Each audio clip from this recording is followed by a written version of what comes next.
Hey guys, it's Brijette and Desi, and we're the owners of San Diego Seed Company. If this is your first time logging into our channel, welcome.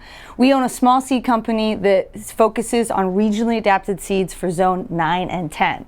In this video, I'm going to be talking about germination and specifically our really cool germination chambers that we have that help us guarantee really high quality seed.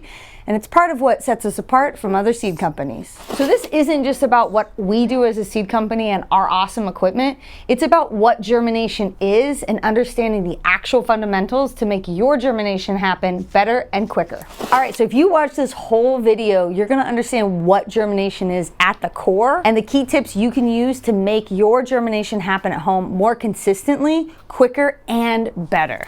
All right, so the big question most gardeners have is, what is germination?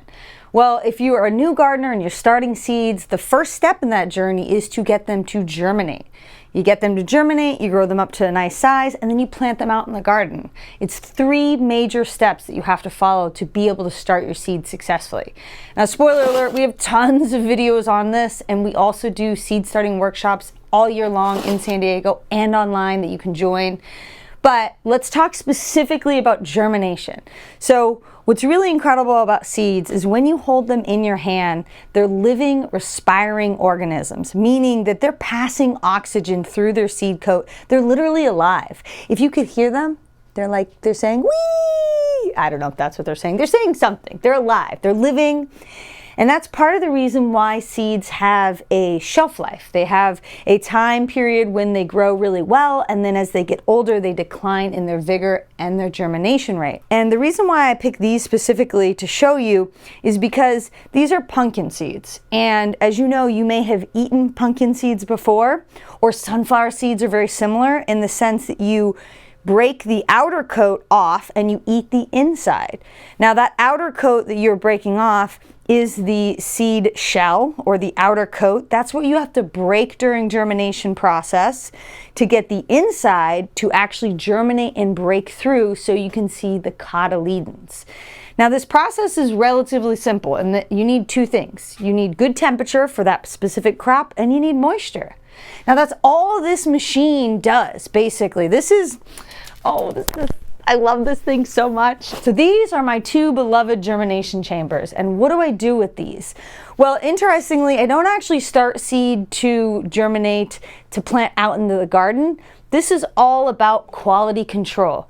We use these 2 germination chambers to constantly be testing our seed lots and the seeds that are in our packets to ensure the best and the highest quality germination. This is part of our secret of what makes us different from other seed companies, because we invest so much time, energy, and money into constantly checking our quality because it changes. Over time, as I mentioned in the beginning, seeds decline with their age, and then also exposure to extreme temperatures can also change the germination rate of a seed lot.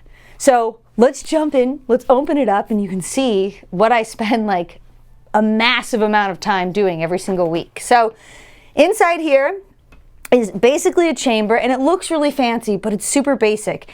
There is a lot of humidity. You can see there's moisture on here. This is a humidity pan. And this whole chamber is kept at a certain temperature, which we control. That allows me to put seeds in here on a paper towel.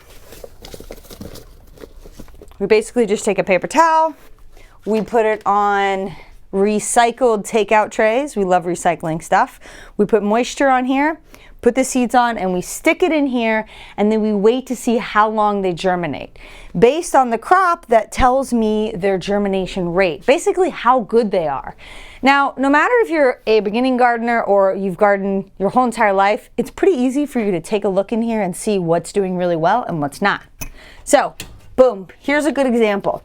Here is some lettuce.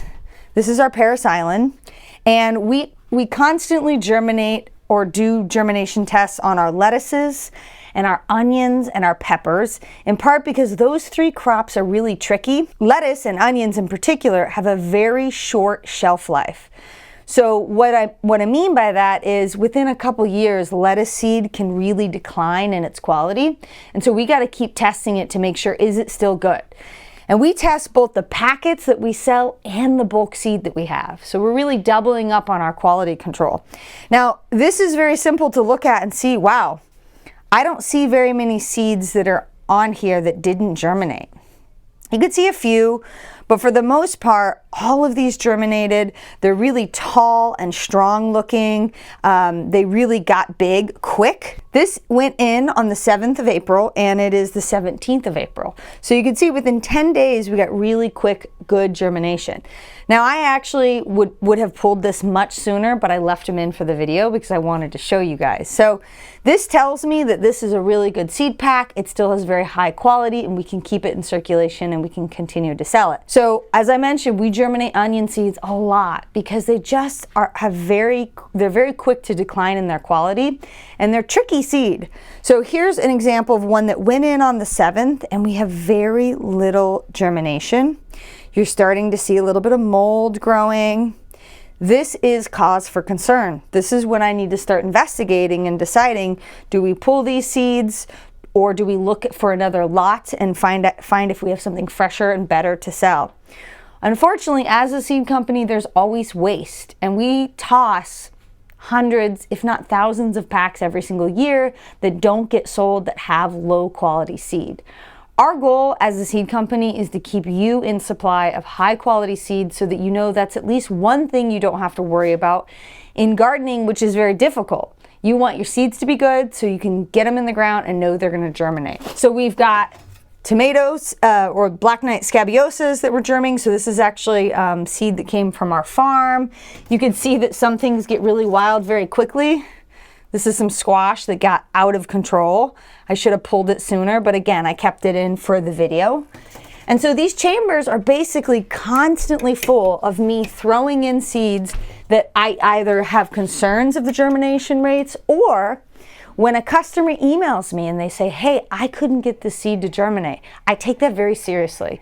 The seeds go into here and we investigate to make sure, did something slip through the cracks? Is the seed as good as it should be?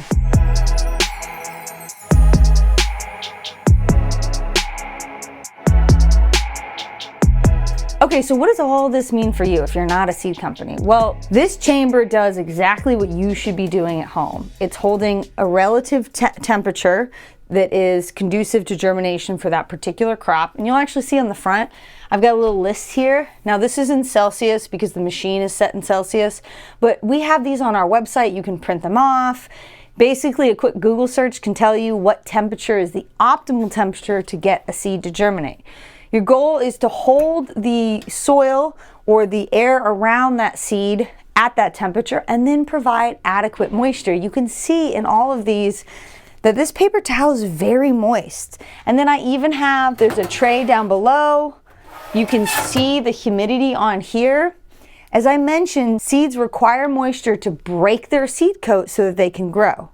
So you as a gardener have to keep your seed moist the whole entire time that it's germinating, or you're not going to get good germination. I've been doing this a long time, and one of the #1 things I see for new gardeners is they water inconsistently, and so a seed starts to germinate in the soil and then dries up, shrivels up, dies, but then they keep watering hoping for it to pop up. Most seeds will germinate within anywhere from 4 to 14 days, most vegetable, flowers, and herbs. And another key thing that you want to notice is there's no light in here, because most seeds, unless it says on the seed pack specifically, do not need light to germinate. All they need is moisture and the right temperature. That's it. Once that happens, they'll break through the seed coat, and then if you're doing this outside on a seed table or even underneath grow lights, they'll be exposed to light, which will help turn the plants green because of photosynthesis, and then they'll continue to grow. I do know some gardeners who will use a method like this to get the seed to germinate and then transplant them out. Very time consuming, not impossible, especially with some seeds that are really hard to germinate. Let's see what we got in here. Here's a bigger seed to give you an example. Something like this, you could take this and stick it into the ground, but the setback of that is you're really disturbing them, and it's a larger seed. It would be relatively easy to stick into the ground and germinate that way. Regardless of how you do it, just remember the right temperature or a temperature range. It doesn't have to be exact, but more or less, like your warm season crops, they want to germinate anywhere from 50 to 80 degrees. That's a big range, and they need moisture to do that. So do not let them dry out while they're germinating. All right, so please make sure you subscribe to our channel if you're a lover of gardening, or especially if you're a gardener in zone 9 and 10, as that's what we specialize in. Comment on this video and tell me what questions do you have about germination, or what questions do you have about how we run our seed company, and what sneak peeks can I give you in a future video. All right, so now that you know so much about germination, hop on over to our store, pick up some seeds, get germinating, and get planting. Right now we're in May, which is the best time to start all of your warm season crops. And here's a couple of my favorites. So Benary's Giants. If you haven't grown zinnias before, oh my God, these are incredible. They get huge and they're super beautiful, resistant to powdery mildew. Glass gem corn, another favorite. So much fun if you have kiddos like this guy. You love glass gem, don't you? It's a popcorn, it's totally beautiful. And Mariana's Peace is one of my favorite BLT tomatoes. Big fat slicers that you can enjoy in the garden.